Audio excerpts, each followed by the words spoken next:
তো glowing skin বলতে আসলে আমরা কি বুঝাবো? আসলে আমাদের কাছে আমি অনেক রোগী পাই যারা এসে বলেন যে আমি আর অনেক ফর্সা হতে চাই।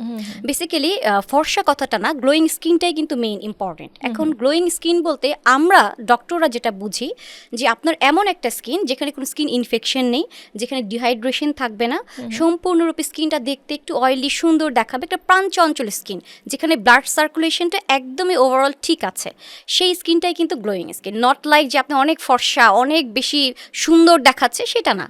একটা healthy skin is called glowing skin. আমরা এখন কিন্তু সবাই সোশ্যাল মিডিয়ার মাধ্যমে এই ব্যাপারগুলো আরও বেশি জানতে পারছি, এবং সোশ্যাল মিডিয়ার মাধ্যমে কিন্তু আমরা নিজেদের সম্পর্কে বা ত্বক সম্পর্কে আরও বেশি সচেতনও হতে পারি।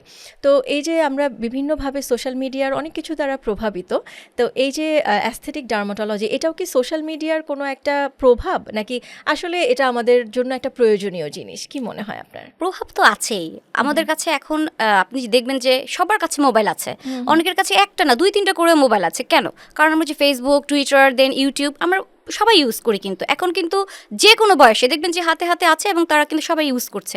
এবং এই যে যখন সে বারে বারে দেখছে যে একজন নায়িকা আগে একটু শ্যামলা ছিল, হঠাৎ করে এত সুন্দর ব্রাইটেনিং হয়ে গেল, তার স্কিন টান টান লাগছে, তার কাছের ফ্রেন্ড সে একটু অন্যরকম ছিল, সাডেনলি একটা চেঞ্জ আসছে, এগুলো কিন্তু খুব প্রভাব পড়ে।